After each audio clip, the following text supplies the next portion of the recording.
Good morning students. कल हम लोगों ने इकोनॉमिक्स का 9th क्लास का चैप्टर 4 स्टार्ट किया था, फूड सिक्योरिटी इन इंडिया। कल हम लोगों ने फूड सिक्योरिटी के बारे में बात की थी। आज हम लोग फूड इनसिक्योरिटी की बात करते हैं कि फूड इनसिक्योरिटी क्या होती है, मतलब खाने से रिलेटेड जो असुरक्षा है वो क्या होती है। इससे में 2 से 3 पॉइंट आते हैं। पहला कि गाँव में, मेनली गाँव में वो लोग फूड से के लिए इनसिक्योर हैं जो कि एग्रीकल्चर से जुड़े हुए होते हैं, क्योंकि एग्रीकल्चर जो होती है वो मौसमी एक क्रिया होती है, सिर्फ वेदर पर डिपेंड करती है।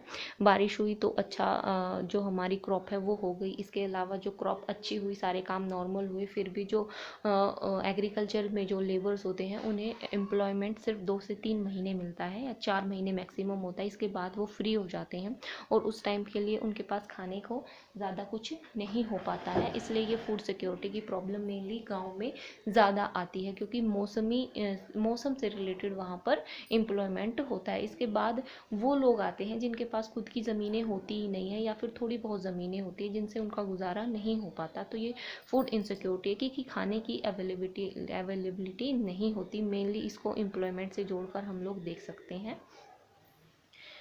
और जो फूड सिक्योरिटी के बारे में, ये फूड इनसिक्योरिटी थी, यहाँ पर एक एग्रीकल्चर से रिलेटेड हो गई थी जो गांव में थी। इसके बाद जो जिनके पास एग्रीकल्चर नहीं है उनकी हो गई। इसके बाद जो हम अर्बन एरियाज़ में आते हैं, तो अर्बन एरियाज़ में जो लोग हर रोज़ की वेजेस पर काम करते हैं, जैसे हर रोज़ का कमाने वाले लोग होते हैं, सुबह काम किया, शाम तक उनके पास खाने के लिए कुछ पैसे इकट्ठे हो गए और उन्होंने वहाँ पर अपना खाने का अरेंज कर लिया। ठीक है, यहाँ पर फूड सिक्योरिटी के लिए हमारी जो गवर्नमेंट है वो बहुत सारे जो कदम है वो उठाती रहती है। इसमें सबसे जो मेन है वो फूड सिक्योरिटी इन इंडिया में अगर हम बात करें तो 1917 के दशक में या फिर एक्यूरेट हम बात करें 1967 में हमारे देश में ग्रीन रेवोल्यूशन इंडिया में लेकर आई थी। इंडियन गवर्नमेंट क्यों लेकर आई थी? क्योंकि फूड के मामले में जो इंडिया था वो इनसिक्योर था। उनके पास इतने स्टॉक नहीं थे कि अगर कोई नेचुरल प्रॉब्लम हो जाती है तो बच्चे और बड़े फूड को ले पाएंगे या नहीं, मतलब उन्हें खाना मिल पाएगा भी या नहीं। तो हमारी जो इंडियन गवर्नमेंट है वो ग्रीन रेवोल्यूशंस के नाम से एक प्लान लेकर आई थी,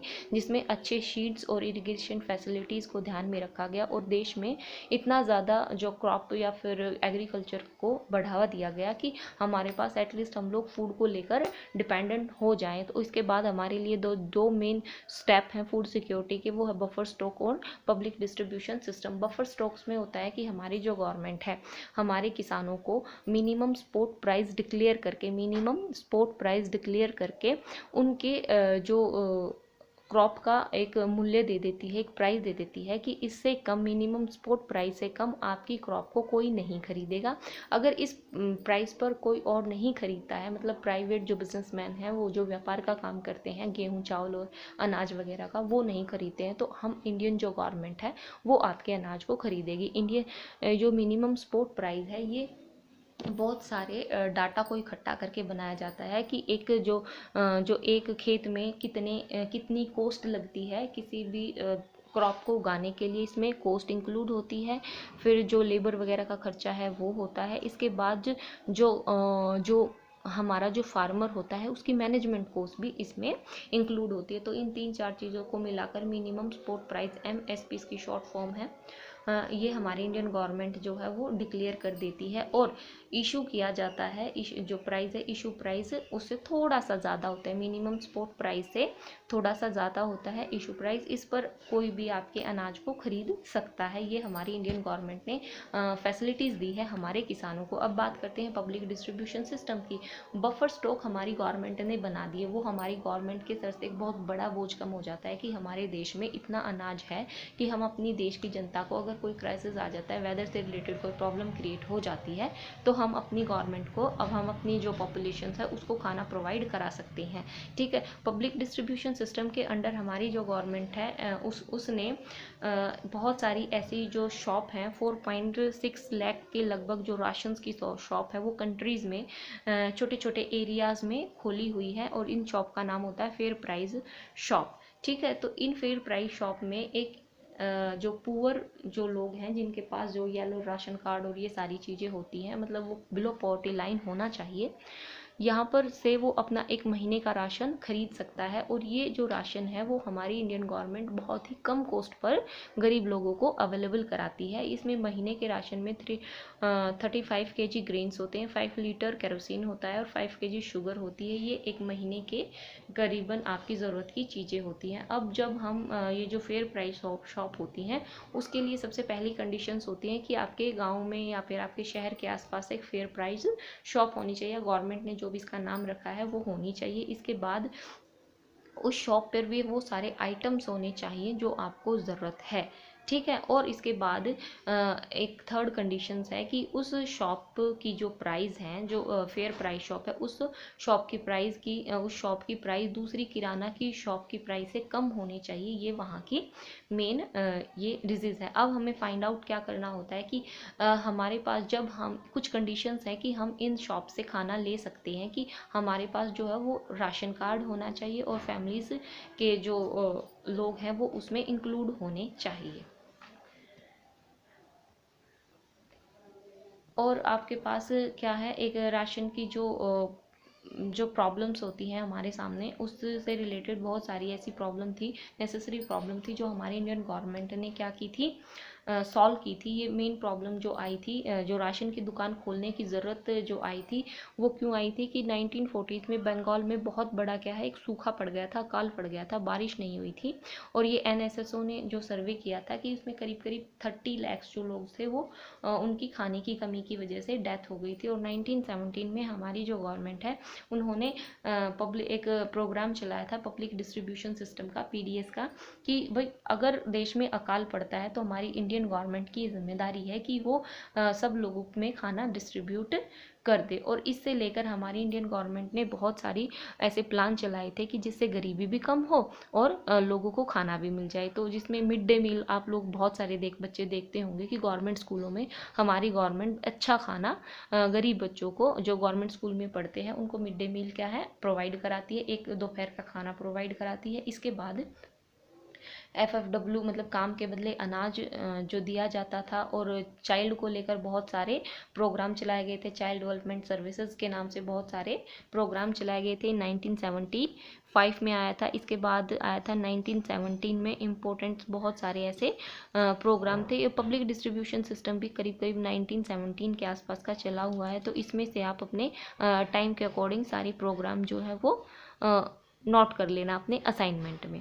इसके बाद हमारी जो करंट की जो प्रॉब्लम है हमारे देश में, current status of public distribution system, जो करंट की हमारे देश में प्रॉब्लम्स हैं वो ये हैं कि हमारे पास स्टॉक तो बहुत ज़्यादा हो जाते हैं, लेकिन हमारी जो गवर्नमेंट है उसको ना तो इतना ज़्यादा पुअर्स लोग बच्चों में या फिर बड़ों में सप्लाई कर पाती है उस खाने को, और ना ही उसको अच्छे से मैनेज कर पाती है, क्योंकि बहुत बड़ा हमारा देश है, बहुत बड़ी हमारी पॉपुलेशन, और उस सारी बड़ी पॉपुलेशन के लिए हम लोग, हमारी जो गवर्नमेंट है वो खाना उतना अच्छे से सेफ नहीं कर पाती। बहुत सारा खाना तो ऐसे ही बेकार पड़ा रह जाता है, ठीक है। और पॉजिटिव और नेगेटिव इन चीज़ों के दोनों पॉइंट होते हैं। हमारी जो गवर्नमेंट है बहुत सारे तरह की स्कीम्स चलाती है और वो खाना गरीबों तक पहुंचाती है। इसमें PDS वाला है, TPPDS है, और इसमें AANY है, APSY है। ये बहुत सारी योजनाएं हैं। अन्नपूर्णा अन्न योजना है, अंत्योदय योजना है, काम के बदले अनाज योजना है, PDS की योजना है। ये बहुत सारे इफेक्टिव हमारी इंडियन गवर्नमेंट ने ये योजनाएं चलाई, जिससे हमारे देश के लोगों को खाना तो प्रोवाइड बिल्कुल हुआ, लेकिन ऐसी भी कंडीशंस आई कि वो खाना वेस्ट भी हुआ। हमारे पास इतने ज़्यादा एम्प्लॉयज़ नहीं थे कि ये देख सकें कि वो खाना ठीक लोगों तक पहुंचा भी है या नहीं। और हमारी जो गवर्नमेंट ने करीब करीब 4.2 जो शॉप्स हैं वो उस टाइम पे फूड की सिक्योरिटी के लिए जो है बनाई थी। ये 2002 का डाटा है। आगे अब और भी बहुत सारी चलाई गई है, ठीक है। तो करंट डिस्ट्रीब्यूशन सिस्टम में हम इसके पॉजिटिव और नेगेटिव दोनों इम्पैक्ट लिखेंगे। इसके बाद जो आता है हमारे लिए मेन जो ये पार्ट है, इसके बाद जो पब्लिक डिस्ट्रीब्यूशन सिस्टम था वो हमारी इंडियन गवर्नमेंट ने बहुत अच्छे से चलाने की कोशिश की और वो बहुत हद तक चला भी, लेकिन हमारी जो पॉपुलेशन है वो बहुत बड़ी है। इसके बाद जो बिचौलिए लोग होते हैं, जो मीडिएटर्स होते हैं, उन्होंने भी कुछ खास अच्छा रोल प्ले नहीं किया है पब्लिक डिस्ट्रीब्यूशन सिस्टम में। इसके बाद जो करप्शंस, यहाँ हम इसके पॉजिटिव और नेगेटिव इम्पैक्ट के बारे में पढ़ रहे हैं। तो यहाँ पर पॉजिटिव इम्पैक्ट ये है कि हमारी जो गवर्नमेंट है उसने बहुत अच्छा काम किया, बहुत सारी शॉप खोली, गरीबों को उस खाने को गरीबों में डिस्ट्रीब्यूट किया, लेकिन जो बिचौलिए, जो मीडिएटर्स हैं, उन्होंने अपना जो काम है वो अच्छे से नहीं किया था।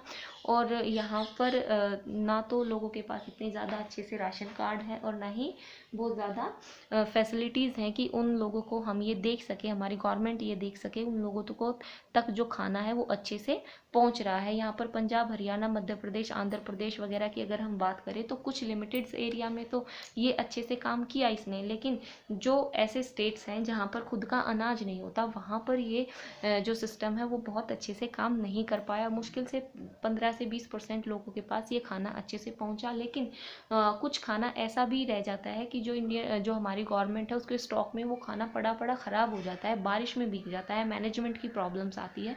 कई बार वो गंदा खाना भी हमारे गरीब बच्चों तक और उन तक पहुंच जाता है। एक मेन प्रॉब्लम शुरुआती टाइम में जो आई हमारी गवर्नमेंट के सामने, कि जो गवर्नमेंट ने पीडीएफ का जो सिस्टम है ना वो हर एक इंसान के लिए चला दिया, इसमें पुअर भी और जो अमीर रिच लोग हैं उनके लिए भी था। तो इस जो सिस्टम का ज़्यादा से ज़्यादा फ़ायदा जो हुआ था वो हुआ था रिच लोगों को, क्योंकि रिच लोग थे वो अपना जो कार्ड्स है वो गरीब लोगों के जैसा बनवा लेते थे और उन्हें ही इस चीज़ का ज़्यादा फ़ायदा मिलता था। जहाँ पर ये ज़्यादा अच्छे से काम नहीं कर पाया ये जो सिस्टम था, उसमें बिहार, ओडिशा, उत्तर प्रदेश वगैरह आते हैं, जहाँ पर पर्सन 300 ग्राम की भी जो सप्लाई है वहाँ तक नहीं हो पाई थी।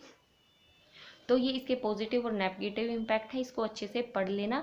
और जो कोऑपरेटिव सेक्टर का जो रोल था इसमें, वो मतलब इसमें भी इसके पॉजिटिव और नेगेटिव दोनों तरह के इम्पैक्ट देखने को मिले थे।